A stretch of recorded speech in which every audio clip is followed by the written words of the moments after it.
إن الحمد لله نحمده ونستعينه ونستغفره ونعوذ بالله من شرور أنفسنا ومن سيئات أعمالنا من يهده الله فلا مضل له ومن يضلل فلا هادي له أشهد أن لا إله إلا الله وحده لا شريك له وأشهد أن محمدا عبده ورسوله أما بعد أعوذ بالله من الشيطان الرجيم بسم الله الرحمن الرحيم منيبين إليه واتقوه وأقيموا الصلاة ولا تكونوا من المشركين.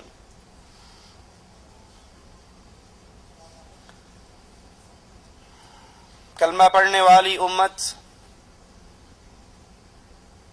ایک بہت بڑی بیماری کا شکار ہوتی ہوئی نظر آ رہی ہے، اور یہ بیماری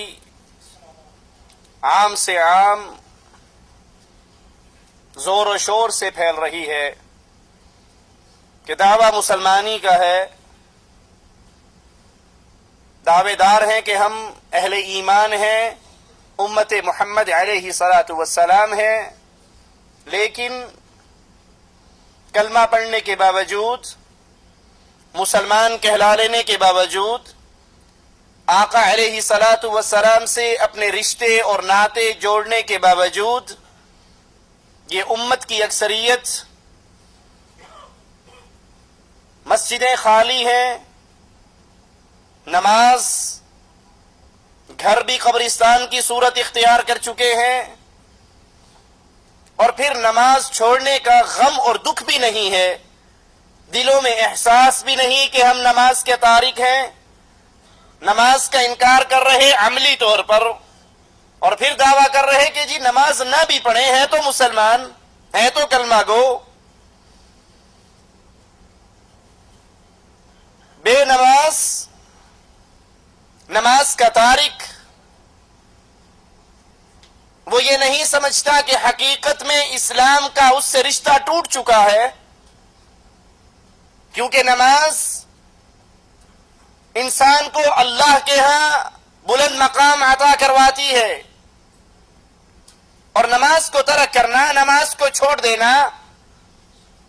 مستقل نماز کا تارک بن جانا، یہ وہ بیماری ہے جو انسان کو کھینچ کر جہنم کے اندھیروں میں لے کر جائے گی. آپ نے اکثر لوگوں کو سنا ہوگا، بڑے فخر سے کہیں گے جی ہم بڑے پکے موحد ہیں،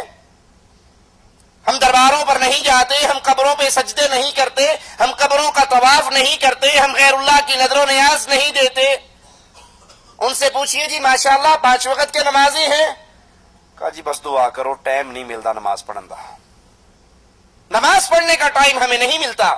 نماز ہم نہیں پڑھتے لیکن ہیں بڑے پکے موحد، شرک بالکل نہیں کرتے. قرآن حکیم کی جو آیت میں نے آپ کے سامنے تلاوت کی، الفاظ پہ غور کیجئے، منیبین الیہ واتقوہ، بالکل اللہ کی طرف رخ کرتے ہوئے اس کی اطاعت کرو، وَأَقِيمُوا الصَّلَاةَ،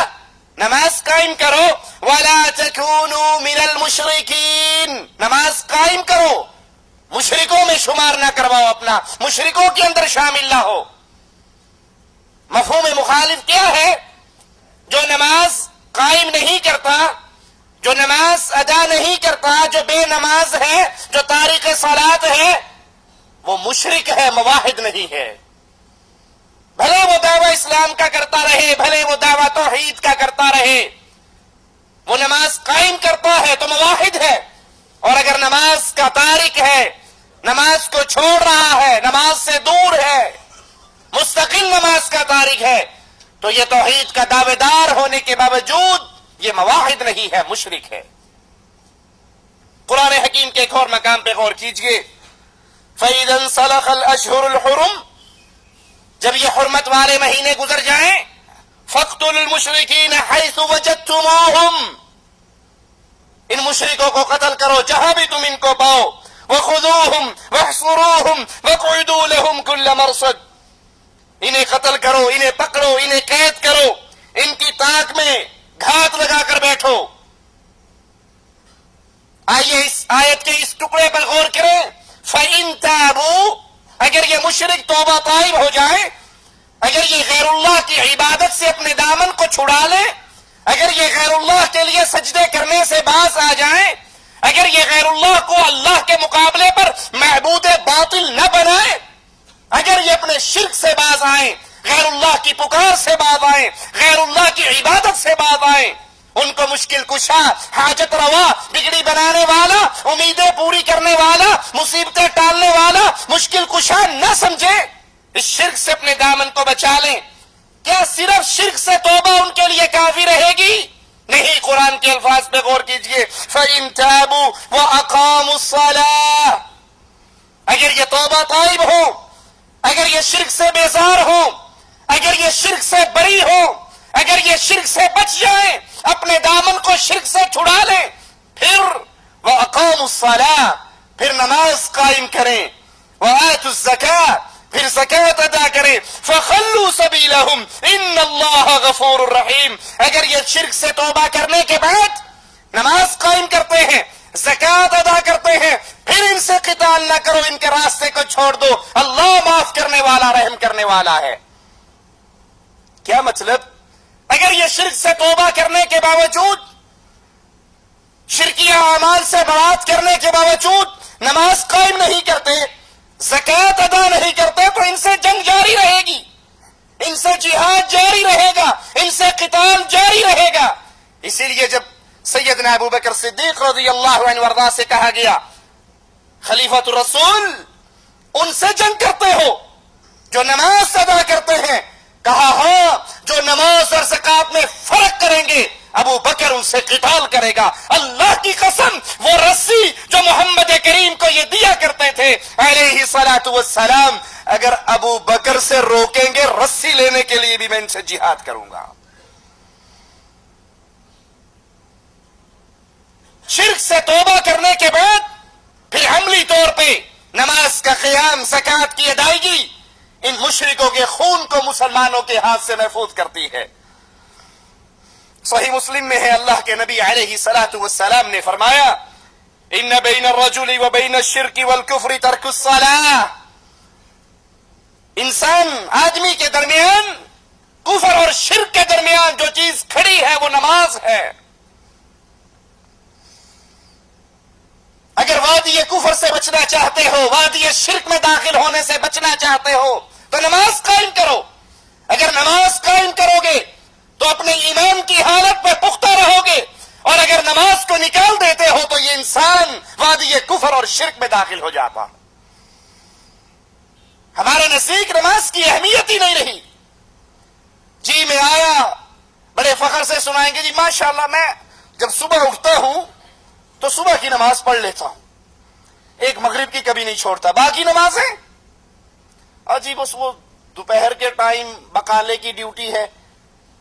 جب اذان ہوتی ہے بقالہ بند کر کے گھر جاتے ہیں، وہی ٹائم نماز کا ہوتا ہے، وہی ٹائم روٹی کھانے کا ہوتا ہے۔ عصر کے وقت پھر اذان ہوتی ہے، بقالہ بند کرتے ہیں، وہی ٹائم چائے پینے کا ہے، وہی ٹائم نماز کا ہے۔ یعنی بدنصیبی کا یہ عالم ہے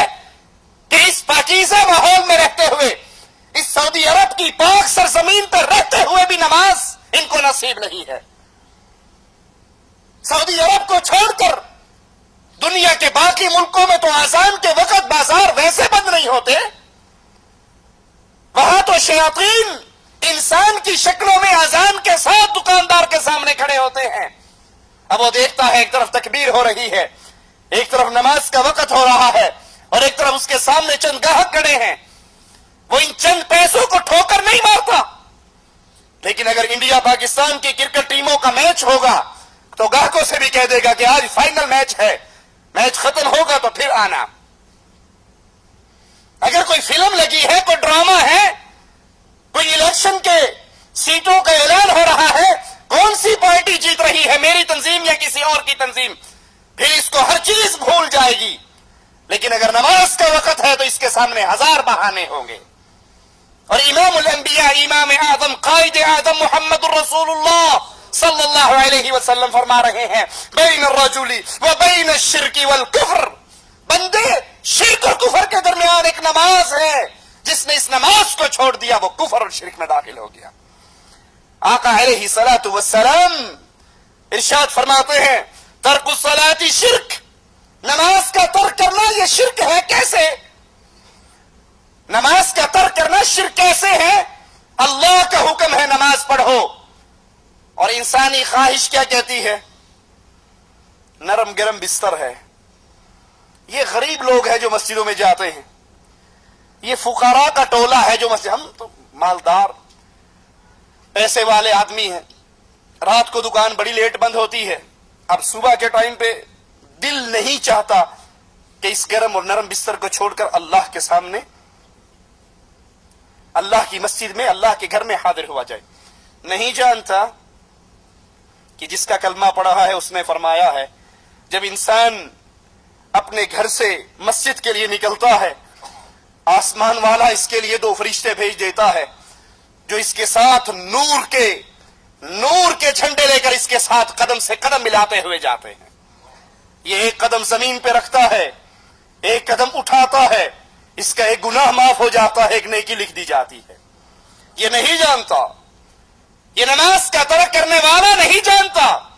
کہ اس کے رسول علیہ الصلوۃ والسلام نے فرمایا من خرج من بیتہ متطہرا الی المسجد فاجرہ کالحاج المحرم.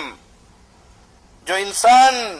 اپنے گھر سے وضو کر کے نماز کے لیے مسجد کی طرف جاتا ہے, اللہ تعالیٰ اس کو اتنا ثواب دیتے ہیں جتنا احرام باندھ کر حج پر جانے والے کو ثواب دیتے ہیں. اس کو گرم نرم بستر, اس کو میٹھی نیند, اس کو شیطان کی لوریے اپنے بستر سے اٹھنے نہیں دیتی. یہ اپنی خواہش کی بات مان کر نماز کے لیے نہیں جاتا تو یہ اپنے خواہش کو اللہ کی عبادت میں شریک کر رہا ہے. اسی لیے شیخ ابن باز رحمت اللہ علیہ, مفتی اعظم سعودی عرب,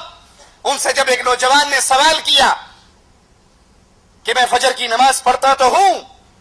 لیکن 8 بجے صبح الارم لگاتا ہوں کیونکہ 8:30 ڈیوٹی پر جانا ہے, 8 بجے اٹھ کر نماز پڑھ کے فجر کی نماز کا الارم ہی نہیں لگاتا, الارم ڈیوٹی ٹائم کا لگتا ہے, اور میں 8 بجے اٹھ کر نماز پڑھتا ہوں پھر اپنی ڈیوٹی پر جاتا ہوں, میرے بارے میں آپ کیا فرماتے ہیں؟ اپنے وقت کے امام شیخ ابن باز رحمت اللہ علیہ نے فرمایا تو کافر ہے, مسلمان نہیں ہے, کیونکہ تو نے نماز کے اس وقت کو بدل ڈالا جو وقت اللہ نے مقرر کیا تھا, اور تو نے وہ وقت مقرر کیا جو تیری خواہش نے چاہا. اور دلیل قرآن حکیم کی اس آیت سے لی, کیا تم نے ایسے شخص کو دیکھا من اتخذ الہہ ہوا, جس نے اپنی خواہش کو اپنا رب بنا لیا. سوچئے اللہ کے لیے سوچئے, یہ ماجرا چھوٹا نہیں. کتنے ہیں کلمہ پڑھنے والے, کتنے ہیں امت اسلام کہلانے والے, کتنے ہیں محمدی کہلوانے والے, لیکن نماز ان کی زندگی میں نہیں ہے, نماز ان کے گھر میں نہیں ہے. بیوی سے اس مسئلے پر تو لڑائی ہو سکتی ہے تو نے سالن میں مرچیں تیز کیوں کی تھی, بیوی سے اس مسئلے پر تو تکرار ہو سکتی ہے کہ آج میری والدہ کے ساتھ تو نے بدتمیزی کیوں کی, لیکن زندگی میں کبھی یہ توفیق نہیں آئی آ کر پوچھ لے میں نماز پڑھ کر آیا ہوں بیگم مسجد میں اور تو اس وقت سے گھر میں بیٹھی ہے, تو نے نماز کا سجدہ کیوں نہیں دیا. اس مسئلے پر نہ کبھی اولاد سے جھگڑا, نہ کبھی بیوی بچوں سے جھگڑا, نہ کبھی دوست. وہ سمجھتے ہیں نہیں یہ پرائیویٹ معاملہ ہے, پڑھ لو آپ کی مرضی, نہ پڑھو آپ کی مرضی, آپ نے اپنی قبر میں جانا, میں نے اپنی قبر میں جانا. یہ شیطان کا دھوکہ ہے. آقا علیہ الصلوۃ والسلام نے فرمایا نماز ترک کرنا شرک ہے. ابن ماجہ میں ہے لیس بین العبد والشرک الا ترک الصلاۃ, بندے اور شرک کے درمیان نماز ہے. فاذا ترکها فقد اشرک, جس نے اس نماز کو ترک کیا اس نے شرک کیا. یاد کر لیجئے نماز کا تارک کافر ہے, مسلمان نہیں ہے. صحیح مسلم کے اندر امام الانبیاء امام اعظم محمد الرسول اللہ صلی اللہ علیہ وسلم کا یہ فرمان موجود ہے ان بین الرجل و بین الشرک والکفر ترک الصلاۃ, بندے کے درمیان اور کفر اور شرک کے درمیان نماز ہے. جو اس نماز کو ترک کر دیتا ہے وادی ایمان سے نکل کر وادی کفر میں داخل ہو جاتا ہے. ترمذی میں ہے امام الانبیاء فرماتے ہیں علیہ الصلوۃ والسلام بین الکفر والایمان ترک الصلاۃ, ایمان آرامش ہے، نماز کا ترک کرنا ہے،